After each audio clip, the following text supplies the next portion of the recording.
Welcome to the Omo Valley, where your Instagram filter gives up, so you think you've traveled. Paris, Thailand, maybe even a questionable elephant ride.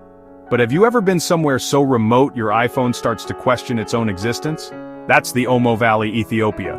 No resorts, no infinity pools, just endless sky and the occasional goat judging your luggage. Here, Wi-Fi is a myth, and the only thing streaming is the river. They call it the cradle of humankind, and you feel it in the dust that clings to everything. The landscape is brutally beautiful cracked earth, lush riverbanks, and a sun that doesn't mess around. The journey in, let's just say the roads are more like suggestions and your back will never forgive you. Hours of acacia trees and termite mounds, then suddenly, life, a village, a plume of smoke.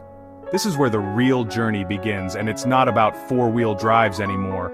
Forget what you know about travel. The Omo Valley isn't just seen, it's experienced with every sense on overload. It'll challenge your patience, your comfort zone, and your definition of a toilet. You come for authenticity, and you get it. Raw, real, and far from any complaint department. So buckle up. The Omo Valley doesn't care about your travel blog. It's been here for thousands of years, and it's not changing for you. This is travel stripped down to its core. You're not just a visitor, you're a witness. Welcome to the edge of the world. Meet the neighbors, a who's who of people cooler than you. The Omo Valley is home to over a dozen ethnic groups, each with their own language, customs, and style. These aren't just tribes, they're living libraries of human history. The Hamar women's ochre-sculpted hair and the men's bull-jumping ceremonies, iconic. The Mercy and Suri women's lip plates, shocking to outsiders but symbols of beauty and identity here. The men's stick fighting, think NFL but with more honor and fewer commercials. The Dasanak upcycle bottle caps into jewelry. Pinterest, eat your heart out. The Arbor's veils and beads, the Kara's body painting. Each group is a universe. You come to discover them, but you're the one being discovered. They've seen tourists before. Your selfie stick? Not impressive. Here, fashion is art, tradition is alive, and you're just passing through. Every encounter is a reminder. You're a guest in a world far cooler than your own. Respect is the only accessory you need. And trust me, you'll leave wishing you could pull off ochre hair. The Hamar Bull Jumping Extreme Sports Family Edition. Forget driver's licenses. Here, manhood means running naked across the backs of cattle. Succeed and you're a man. Fail and you wait a year, facing the community's laughter. The ceremony is a day-long affair. Women dance, sing, and even demand to be whipped. Scars as proof of loyalty. It's raw, intense, and nothing like any coming-of-age you've seen. As the sun sets, the village gathers. The initiate stands ready, the bulls are lined up, he runs, leaps, and for a few heart-stopping seconds, scrambles across the cattle. Success or failure, the village erupts in celebration, dancing, feasting, and a local brew that's definitely an acquired taste. It's not just a ritual, it's the heartbeat of the community. Culture here isn't a museum piece, it's alive, messy, and unforgettable. You'll never look at a Sweet 16 the same way again. The courage, the spectacle, the unity, it's all here. And you, outsider, are lucky just to witness it. This is tradition with teeth. It's family, pride, and survival on four hooves. The Omo Valley doesn't do ordinary. Here, every rite is a test, and every test is a story. You'll leave with a new definition of extreme, and maybe a little more respect for cows. The Mercy lip plates, a fashion statement that says, "I'm not kissing you." The Mercy women's lip plates are world famous and instantly challenge your ideas about beauty. The tradition starts in adolescence, stretching the lip with ever larger plates, a symbol of status and womanhood. It's not so different from Western obsessions with rings or shoes, just more permanent. Not all Mercy women choose it now. Modern influences are changing the practice. Tourism has turned lip plates into a commodity. Photos for a fee, culture for sale.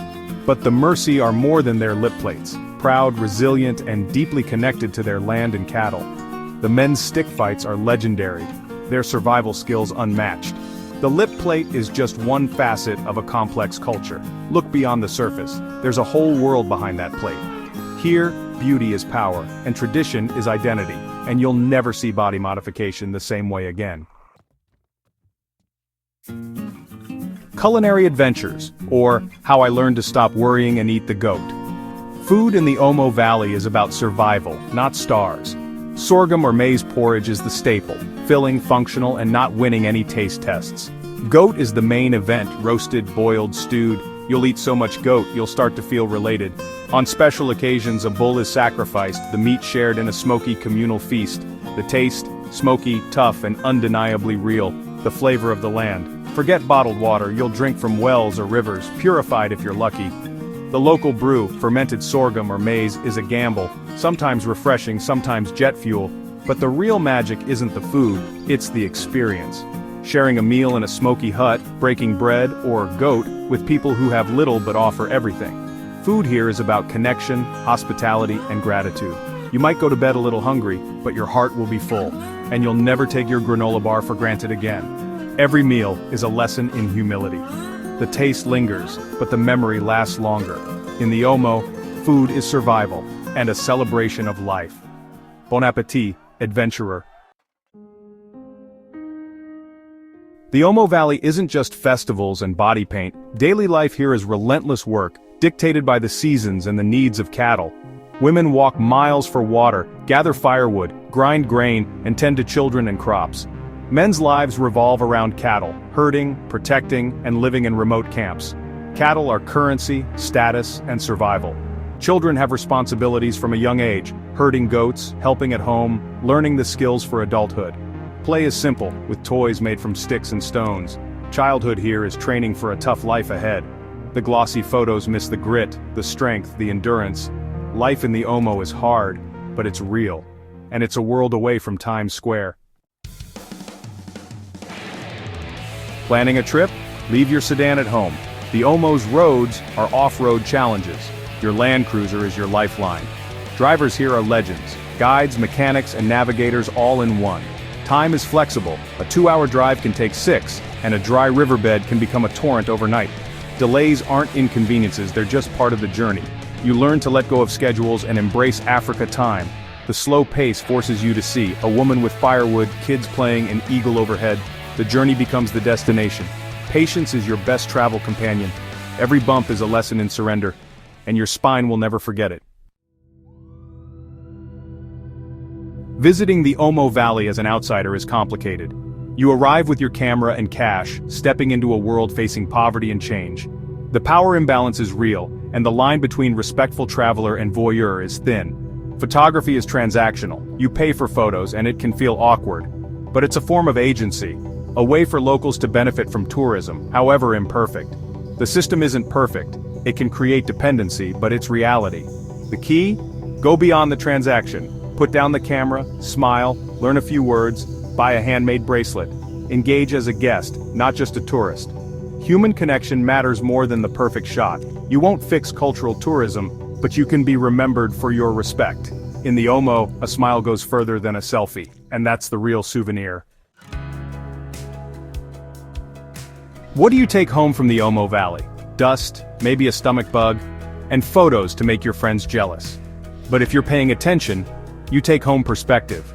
You realize your world is just one version of reality. There are others, richer in ways you never imagined. You learn to appreciate clean water, shade, a bed, a paved road. You see people with little but a wealth of community and tradition. It's humbling. It won't make you give up your phone, but you might use it less. The Omo Valley isn't easy. It challenges, frustrates, and changes you.